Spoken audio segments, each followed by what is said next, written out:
the next topic that came in as a suggestion was, well, signs of the end times. And this is relevant and it's practical. A lot of people ask that. And, as soon as there's another war, or as soon as there's another famine, or as soon as there's another COVID, or as soon as then it's like, oh, we're living in we're living in the end times. Yeah, we're living in the end times. And Christians love to say that. I feel like they've been saying it for 2,000 years, because if you know your church history, you know that right after Jesus was some extremely severe persecution. They must certainly have thought, this is it. This is us running and hiding for our lives. This is Christians being torched, being lit on fire, being crucified, all sorts of stuff, being fed to animals. They must certainly have thought, we are living in the end times. I don't think that's changed from then till now. I think everyone has thought, this is the worst, this is the most hectic times. But let me say this. The Bible makes a distinction between the last days and the end times. Christians often don't. They confuse the two things. And so they say, oh, we're definitely living in the end times. No. What we're living in is the last days. And the Bible classifies the last days as the time between Jesus' ascension, his resurrection and his ascension, and the time Jesus comes back. So right now, the last days have stretched for a couple 1,000 years. Okay? You with me? But that's not the same as the end times. And so it's different to say signs of the last days and signs of the end times. And so let me give you an example of this. 2 Timothy 3 verse 1 to 5. This is about the last days. In other words, the space that we currently find ourselves in. And as I read this to you, think to yourself, is this stuff around right now? Is all of this stuff existing and on the planet right now? It says this, you should know this. This is Paul writing to Timothy. You should know this, Timothy. In the last days, there will be very difficult times. For people will love only themselves and their money. Hello? Welcome to the last. This is it. They will be boastful and proud, scoffing at God, disobedient to their parents, ungrateful. They will consider nothing sacred. They will be unloving and unforgiving. They will slander others and have no self-control. They will be cruel and hate what is good. They'll betray their friends, be reckless, be puffed up with pride, love pleasure rather than God. They will act religious but will reject the power that could make them godly. It's like tick, tick, tick, tick. We're living in the last days, right? It's obvious. And that's not the only passage, but there's numerous ones that speak about in the last days, speaking about the time that would come after Christ's resurrection and the birth of the church.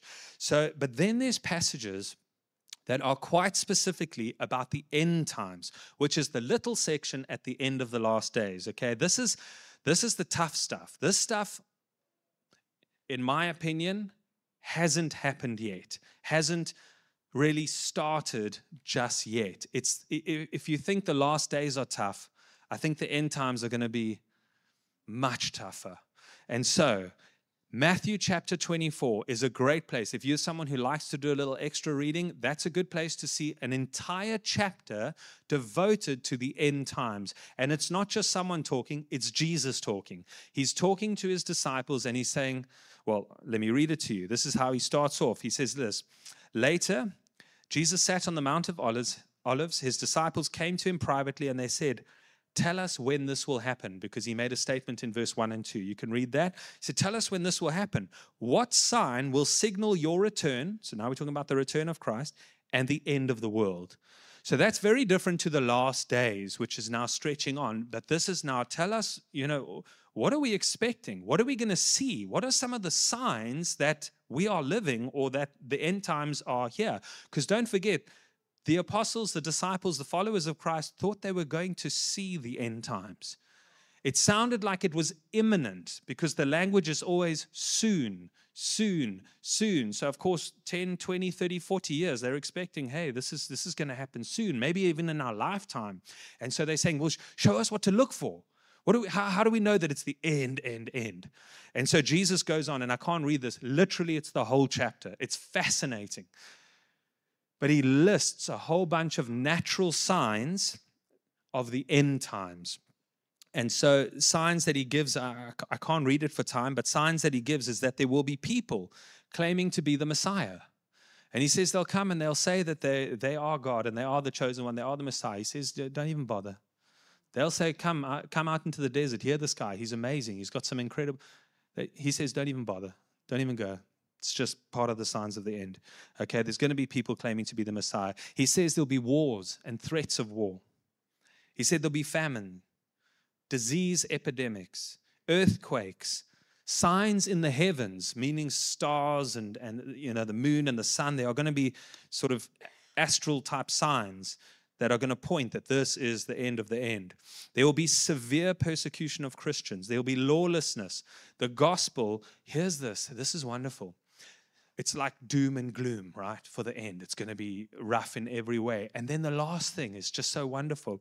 He says that the gospel will be preached to every nation. That's one of the signs that the end is near. The gospel will have been preached to every nation. That's awesome. And you might think, well, that's got to be pretty close, right? I mean, there's missionaries everywhere with technology and people, traveling. Well, the kind of people who actually investigate this stuff, one organization that does it, which looks very reputable from what I can understand, is called the Joshua Project. And they're literally trying to figure out or trying to work out how much of the world is still unreached. Can you take a guess? 41%. 41%. That's not of geographical, that's people that have not been reached with the gospel. That is a significant amount of people that have not yet been reached with the gospel. And that gives us something to pray for. And maybe that gives some of you just something in your heart that jumps, that says, hey, I want to be one of those people that goes and does that. Maybe that's what you get out of this message today. But I think it's fascinating that it's not as close as we think. Some of us are probably thinking, the world's probably all heard, probably at 90%. No. 41% is unreached completely with the gospel of Christ. Wow. So the reality is that the world has experienced many of these signs of the end times, right? Most generations, I think that they were living in the worst times. But what I can see is that things are going to get a whole lot worse before they get better. It might be rough now, but I think it's going to get harder. Happy Mother's Day. Okay, sorry, it's a bit of a gloomy message for Mother's Day. Hey, my apologies about that. So here's the bottom line when it comes to this, and the person asked, remember, about signs of the end times. We're definitely living in the last days, but it's highly unlikely we're living in the end times. I firmly believe that if we were living in the end times, we wouldn't be wondering if we are. I think it will be severe enough to be an indicator for us. Maybe not, but we'll see. Okay.